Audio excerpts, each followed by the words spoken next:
Pegawai kanan Hamas Osama Hamdan menegaskan bahawa sebarang rundingan yang tidak mencapai matlamat mereka tidak akan diteruskan, menunjukkan bahawa pendudukan Israel mahu menarik nafas dan memburukkan lagi krisis kemanusiaan di Semenanjung Gaza. Dalam temu bual untuk Al-Mayadin, Hamdan menyebut bahawa halangan telah wujud sejak hari pertama apabila dokumen Paris pertama dibentangkan dan Hamas menanganinya secara realistik, sambil menambah bahawa dari hari pertama adalah jelas bahawa semua Amerika dan Israel yang dikehendaki adalah gencatan senjata sementara mereka enggan menghentikan permusuhan selama-lamanya. Beliau berkata bahawa Washington bimbang tentang tuduhan yang meliputi jenayah pendudukan Israel, sambil menyatakan bahawa kedua-dua Amerika Syarikat dan Israel sedang bergerak dan cuba memenangi beberapa waktu. Pegawai Palestin itu berkata bahawa pendirian Hamas adalah jelas dari awal, bahawa sebarang maklumat tentang tawanan Israel datang dengan harga, sambil menambah bahawa pergerakan itu menuntut persetujuan bertulis dan tidak boleh membayar kurang.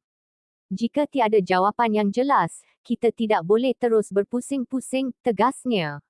Mengenai pertikaian antara pentadbiran Amerika dan kepimpinan Israel, Hamdan berkata bahawa ia berkisar pada kepentingan kedua-dua pihak di rantau ini.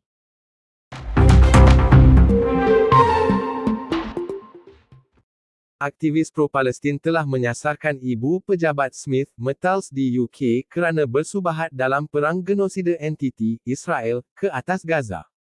Pada hari Isnin, aktivis dari Palestine Action berarak ke ibu pejabat Smith Metals di Bedfordshire, menyembur cat merah pada bangunan itu, melambangkan darah rakyat Palestin yang hilang di tangan tentera Israel.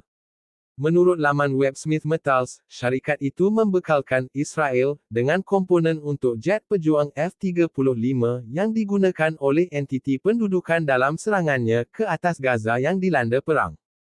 Ia adalah insiden kedua seumpama itu terhadap Smith Metals sejak Israel melancarkan perang ke atas Gaza Oktober lalu.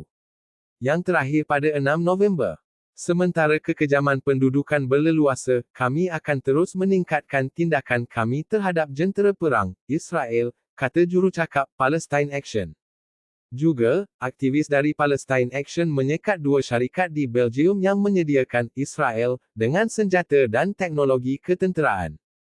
Di Bandar Oudenaarde, berpuluh-puluh aktivis merantai diri mereka ke pintu masuk zon perindustrian di mana sistem penderia OIP berada. Mereka menekankan bahawa syarikat itu dimiliki sepenuhnya oleh Elbit Systems, pengeluar senjata persendirian terbesar Israel. Para aktivis itu dilihat menggantung bendera Palestin di atas bumbung syarikat itu, dengan perkataan, berhenti mempersenjatai Israel, di atasnya. Aktivis juga menyekat pintu masuk ke syarikat Delft di Bandar Herstal, Belgium.